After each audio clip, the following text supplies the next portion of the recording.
All right, everybody, welcome to another edition of Soccer Talk. This is digital producer Greg Rocool, and Bo's been on the morning show this week, so he's probably fast asleep right now taking a nap. So I'm joined today by one Knoxville SC defender, Jalen Crisler. He's a member of one of the stingiest defenses in USL League One, and the team kind of enters this game coming up this weekend versus Lexington really on a nice run of form. Yeah. You know, unbeaten in your last 5 matches. And just one goal conceded, in those five. It was, a stoppage time goal against Chattanooga. Just looking back on this, past month or 5 weeks or so, what do you think has been working really well for you guys? Yeah. First off, thank you for having me. Absolutely. Honestly, I think we're kind of finding our identity a little bit. It took some time. It always takes time. New team, a lot of new players, new faces coming in. So building those relationships on the field is key. Obviously, we've had a few injuries here and there. Skelt's being out a little bit. Jordan Skelton, that is. Danny Fernandez being out a little bit. So be able to get them back, kind of get that core foundation back. And obviously, other players have stepped up. Sean O'Hearn, Stuart Ritchie, guys popping in, really stepping up. Gio playing different positions. It's just been Right. We've kind of had players step up, and we've kind of had that solid kind of back three, back in the two in front of us, Callan and Civi. And so we've really just had that cohesiveness, that understanding, those relationships, the time to develop, and I think that's just now you're seeing it on the field as well. Absolutely. Whenever we talk to Coach McKeever after the games, so often he's talking about, it seems like he puts a big emphasis on, starting fast Yeah. and, really playing a complete, game of two halves. I guess either maybe in this run or across the season, is there a specific game that you guys looked to and was like, that's where we really put it all together, or at least for a stretch in one of those? Yeah, I think you've kind of seen it the last 5 games, where I think we've all bought in defensively from the beginning. Like, the strikers up top right away, it's like, let's put the press on them, let's do what we can. They start it for us, and then obviously when the ball does break us down, we're there in the back to clean it up, and we've done a good job front to the back, just really kind of locking it down. Again, found our identity a little bit, not as high pressing, but at the same time, we've just been able to kind of solidify everything together. And it starts from the top, and once we get that press kind of going, it really just allows us to kind of get our feet in the game. And again, I wouldn't say there's really a game that really started it, but having those few clean sheets in a row, I think you grow in confidence where it's like, we're tough to break down. And then if we get 1 or 2 goals, that's all we need really. So.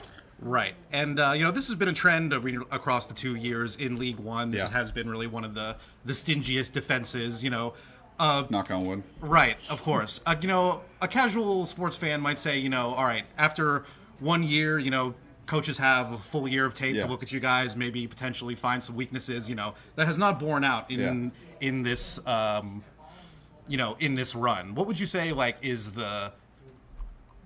has been the biggest, strength of this team? We've been on here talking about, the confidence that a Sean Lewis at the back can give you guys, but obviously there's so many, areas of this team that's kind of contributed to that, really tight defense. Yeah. And again, I think it comes down to we have everyone bought in. From the forwards up top, the midfielders, everyone's really bought into defending first. And when we have that, we're tough to break down. And again, once we get the ball, we need to keep the ball, but at the same time, being able to have where our attackers are willing to defend, it's huge for us, right?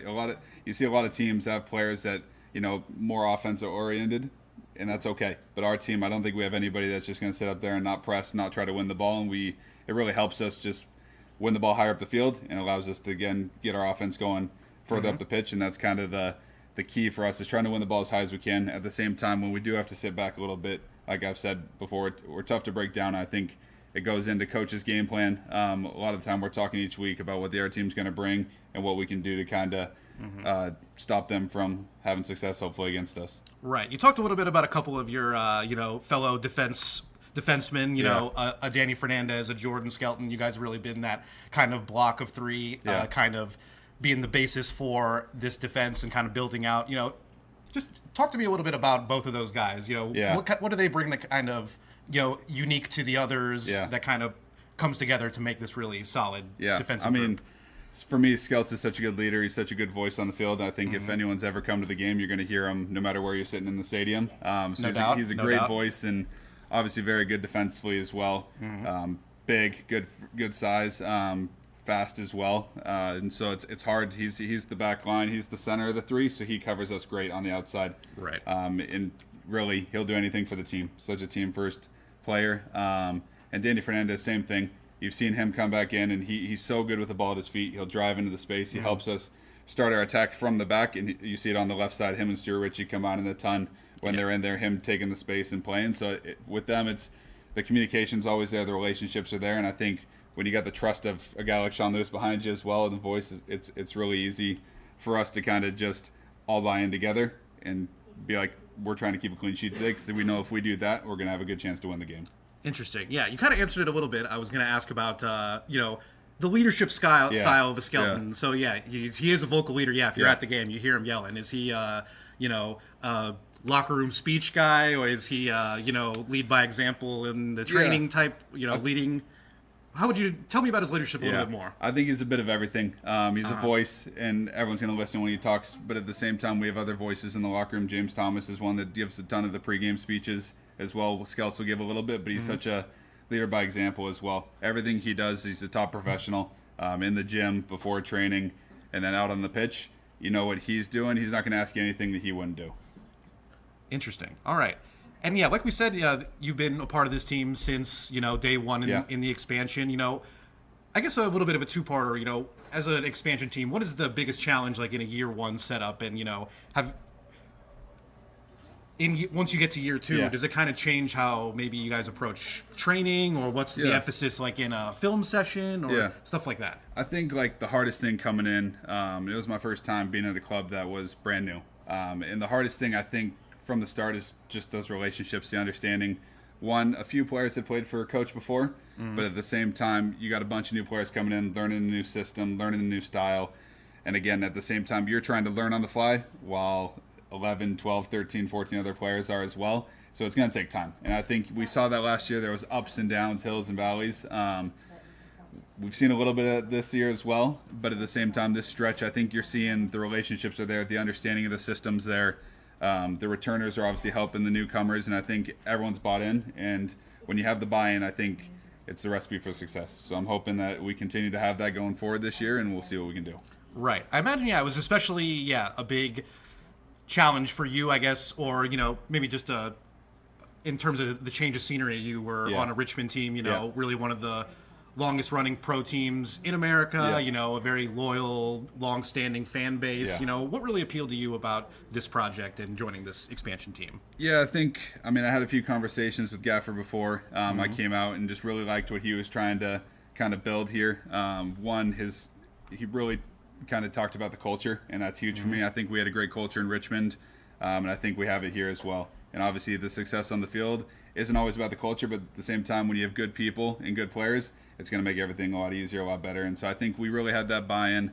He talked about that culture, and again, meeting with Drew as well, and came out and saw the city a bit, and it felt like home. It felt like such a good city to play for. What they were trying to do, what the vision of the club's going to be with the new stadium coming in, everything was so exciting. And to be able to come into the new place and, be able to leave a mark, kind of be the first ones to do a lot of things and leave a legacy, build the history, it was something that really excited me. Yeah, I can imagine. Also, as I think about, a second year, and with, you keep a core group, but, some new players come in, that also makes me think about, like initiation. Sometimes you'll see players have to get up and sing a song at a team meal or something. Do you guys have to do anything like that for the new guys? Honestly, no. I know a lot of teams do the singing and stuff like that, but for our team, I don't think we've had anything. I don't know if that'll change next year. Maybe we'll have some singing. Skelts is a great singer, so maybe he can lead us off with that. But for me, we haven't done anything like that. It's really just, we have a lot of guys that enjoy spending time together. And so being able to get out and do things together, downtown Knoxville, coffee shops, we love playing coffee and cards. And so we do that a lot, and just really got that kind of buy-in from the beginning. And you don't really need to do anything like that to get people to come together. I think if you spend time together, you're going to be able to get those connections. I remember before the Madison game that we broadcasted in June, it was fireworks night. So I saw a video of Skelton singing "Firework" by Katy Perry. Yeah, is that something you guys are hearing a lot? Is he in the locker room just letting it rip? Yeah, he's a loud one, but at the same time, we got music playing and there's plenty of boys singing and having fun. So it's really good, just a good culture, good atmosphere. Before training, after training, we're all spending time together, enjoying the time together. But Skelts, I would say, probably is the best voice on the team, so you might have to get him on here and sing for you guys or something. Yeah, that would be something. And let's see, you have we're in, I think this is the 6th year of League One. This is a league you've been around Yep. for several years. You started out with Madison and then moving to Richmond. You Yeah. know, how would you kind of compare or describe, I guess, the level of play maybe compared to like, a college soccer, you're Yeah. playing at Gonzaga, and maybe how have you seen, is there any growth you've maybe seen now in the couple of years? Yeah, I mean, I think the league's getting better and better each year. I think the first few years, if you look at kind of the standings, you'll see there's definitely some top teams, definitely some teams that were, struggling a bit coming in. I think now you see the league and you see how jam-packed it is top to bottom. There's a ton of good teams. And so just kind of from the beginning, I think you've seen the quality increase a ton each year. Mm-hmm. I think you're seeing higher level players, whether it's from USL Championship, MLS, Right. even overseas, come over here and be, this is a good league, this is hard league. And so I think that's one thing I've noticed. The other thing is the expansion has been awesome. Knoxville obviously being one, Lexington, who we're going to tomorrow, is another. But I think we're adding 5-6 teams next year. I think is the plan. So I think you'll continue to see the growth. And at the same time, I think all the clubs that are coming in, like Knoxville, like Lexington, are trying to do it right, where they're trying to set the standard. Obviously, we have the USLPA, things like that help kind of establish the certain standards we need. But at the same time, I think it's getting better and better every single year. Another new thing, I guess, as this team has kind of entered year 2, is it seems like there's been a big emphasis on, expanding the presence as far as like youth soccer goes. Yeah. And I know, you and another number of other players are kind of involved with coaching some of the young teams. What's that been like to, get out there on the grassroots and, work with the younger kids? Yeah, it's been awesome because obviously Knoxville, I feel like such a new market to it. I was part of it in Richmond, and that's been around forever, the youth club. Same thing here where it's brand new. So being a part of that to try to help lay the foundation to kind of help establish everything has been a lot of fun. And obviously you see the kiddos at every single game. You hear them screaming for James, Scouts, me, Ange. It's a lot of fun just being able to see them and how excited they are on the game days, and then also go coach them and help kind of them develop and hopefully bring some ups as they go through the One Knox system. We have more and more players that are either going to college or playing for the first team, things like that, where it's really fun just to be a part of that and help them with their development, help them with their excitement for the game and just kind of grow in it. Yeah, with so many players being involved, like you said, I know James is involved, Rudy Castro, Yep. A couple of other players as well. Do you guys get together like, oh, wow, like I did this drill in my training and the kids loved it? Or are you guys talking shop a little bit? Yeah, we'll talk about it. Like I said, we go to coffee shops and stuff and hang out quite a bit. So we'll talk about drills, different things we did. James is always a good resource. He's been coaching for a while and always kind of bouncing ideas off each other, things that worked, things that didn't work, and just, trying to be the best coaches we can be. Yeah, that sounds like a blast. And this new kind of youth emphasis has also led to the creation of the second team. Leo Santos has kind of been in and around the team for these 2 years. Now you're starting to see other players, Dennis Ramirez, Eli the goalkeeper. I know what's it like to it's one thing I'm sure to train the younger kids, but when you're in there in first team training with you, like what's that like, and do you feel that impact of the growing emphasis at the youth level? Yeah, I mean, one, if you asked me when I was 16, 17 to go in with the first team, I don't think I would have been very good. So it's props to them because when they come in, the level doesn't really drop at all. They when they come in, they're expected to be held to the standard of the first team. And again, they're doing a fantastic job when they come in. They're buying in. They're there helping us get better. We're helping them get better. So it's a win-win situation in my eyes. And I think you'll just ask anybody on the team, they feel the same way where we're helping them get better, but again, they're challenging us, pushing us every day. And I don't think they would be there if they couldn't hold the level. But again, every single one that's come in has really pushed us. And again, Knox is such a good area for players to come in to grow. Obviously, Guy and Ilya Illich, our assistant, is helping them as well. So you're getting first-team quality coaches that are doing it for them as well. And you're getting, I think, very similar drills and aspects and kind of the idea of how we're going to grow. And hopefully more players that are able to come in are able to make the push into the first team. Right. So, we talked a little bit about the game this weekend. You guys were off last weekend. Now you get to come into a really big USL Jägermeister Cup match. It seems like the new tournament has been one of the more interesting parts of the new season, I would say. It seems like it's been pretty well received from players. How's it been, that experience been like for you? And, does it feel like, does the intensity kind of rise up as you kind of get closer to the business end, late in the group stage and trying to make the knockouts? Yeah, I would say so. At first, I really didn't know how the competition was going to be. I didn't know if teams were going to take it lighter than the league, and it seems like everyone's bought into both competitions, which makes it exciting for the fans. And you see our group, and I'm sure other groups as well, we're 1-2 points away from each other. So it's going to come down to those last 2 games, like you were saying. I think you buy in from the beginning. Every competition is important. Every trophy is important. And so I think, obviously being 1 point off, you feel maybe a little pressure, but at the same time, it's just another game. We have, 12 left maybe with the league and then the cup, and hopefully some more for playoffs and hopefully for the Jägermeister Cup as well. But it's just another game where you got to go in and you got to show up. And I think, once you get down to these final stretches, we want to make that top seed. We want to play for a semifinal. We want to play for a final. And so I think you're going to see the excitement from the fans. You're going to see excitement from the players because, again, it's just another competition that you can hopefully go on and make a little push in it. And you get to face off against, what's been a rival in these 2 years. A bit of a lopsided rivalry thus far, but this is probably, in terms of stakes, maybe the biggest game yet in the rivalry so far. And so what is it going to take to, go on the road after, with this 2 weeks off and, get the result that you guys need? I think hopefully everyone's coming back fresh from the break. We've had a really good week of training. This is obviously a very good Lexington side. They have a lot of good individual players, a great coach, a good team. So it's going to take a full performance. I think we've seen it where defensively we've been good, but we're not keeping the ball enough. We're going to need to put a full performance together where we're going to be able to create chances, hopefully score some goals, hopefully dictate the game, and again, another clean sheet, and I think we have a good chance of doing so. Interesting. And you mentioned it a little bit as we've talked about the growth of this league. We are on the brink of this, big expansion year for League One. It looks like, at least 6 teams coming. Probably more from what I read with some of the, blogs that cover the league. How do you think about that as a player? And, what kind of, impact do you think that'll have, not only for players, but as, fans and, other people associated with the league as well, coaching staff, support staff, all of that. I think it's great. It's more opportunity for players within the league, players out of the league to get in the league. And I think as we continue to grow, you see the support and the growth of U.S. soccer, especially with the World Cup coming up. I think it's very exciting.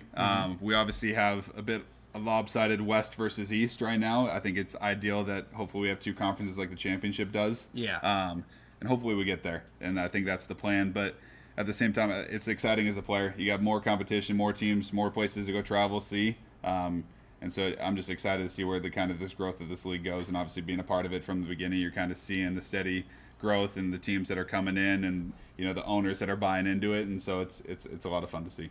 Absolutely. I was thinking about this, you're a player, training a couple days a week, I imagine. Then you're working with the young players, a couple times a week, I would imagine as well. I've talked to Mark McKeever before, and he's like, an all soccer all the time guy. Is that the same case with you? Are you then turning on Premier League on Saturday mornings, or do you kind of have to switch off at a certain point and disconnect for a little while? I think for me, I'm kind of always been all sports. So I enjoy watching, football on the weekend as well on Sunday and basketball, different things like that. But at the same time, obviously Gonzaga. So hopefully Gonzaga can keep doing well like they have been in March Madness. Right. But I like soccer all the time. I get stink from a lot of my teammates because I'll watch the USL 1 games and they're like, "What are you doing? We just played our game. Why are you watching more games? Why are you watching the highlights?" But for me, it's just something I've always loved. I've always loved being around, love watching. It's something my family's always done. It's just with TV's on, it's probably some sports game on in the background, and so for me, it's normal to have that on. So for me, it's all the time. I do a lot of sessions with kids outside of the youth club as well. So we got free time as pros as well, and so being able to kind of spend time with teammates, those are things that I like as well. But there's usually a game on somewhere. Right on. I could imagine. Yeah, I remember a couple Sundays ago, before I got into work, I went over to the brewery right down here, but to watch England and Slovenia, and I saw Mark McKeever there. I think almost doing a hate watch of sorts as a Scotsman watching England. Busy summer of soccer as far as international play goes, so I imagine that's a big topic. A little bit of banter and competition. Definitely. Maybe Danny puffing his chest out a little bit more. He definitely was. After Spain won the Euro. Yeah, Danny. It's always a good time. Always banter with the boys. A little bragging rights for Danny, especially over the English boys, and he lets them hear it. So it's always a good time. It's always means well. There's no bad blood there, but at the same time, when you have bragging rights, you're gonna let them hear it a little bit. I imagine. Well, yeah. I guess the one last thing I was thinking about this. We've got a cake in the office right now since our assistant news director just celebrated a 30-year anniversary. As I follow, some of the, biggest leagues in the world, sometimes a new manager will come in or something, and you'll hear this manager banned condiments in the Yeah. cafeteria, or no fried foods. Like, I wonder what's dietary like for like in these American soccer leagues. Do you guys have someone who's kind of coaching you up a little bit, or giving you advice in that regard? Yeah. We actually just had a nutrition meeting before we went for the break. We work with the Landing Health and Performance over there on the south side of the river, and so they're a great resource for us. They talk about the do's, the don'ts. Obviously, we all enjoy a cheat day here and there, but at the same time, being a pro athlete, you have to take care of your body, and so nutrition's one of those things and something we focus on, and it definitely it's something that can help you on the field, and so we take it serious, and obviously having that resource there has been big for us. So when you get the Man of the Match award and they give you a 4-pack of the Tall Boys from Alliance, do you guys get to keep those, or is it just for the photo op? No, you get to keep them. I personally don't drink, so I handed mine out when I got it the one time. I was fortunate to get it, but it goes in the locker room. I don't think one person's drinking all 4, but we're handing them out a little bit after a celebratory win. Nice, very exciting. So I think that's all for me. I wanted to thank Jalen Crisler for joining us on the show. Like we said, this weekend, Saturday, going on the road at Lexington, big USL Jägermeister Cup match. And don't miss it the next week. Next Friday, the 17th, you'll be able to catch the next home game. Knoxville is going to be hosting Chattanooga here at Regal Soccer Stadium. You'll be able to watch that on WATE Channel 6. So we'll have some little bit more coverage leading up, and then we're going to have, big production as we, cover that really critical home match as we kind of get into this final stretch of the USL League One season. So a lot to look forward to. Hopefully we'll have Bo back next week for Soccer Talk. But yeah, we will talk to you guys then. Thanks again for joining us, Jalen. Thanks for having me.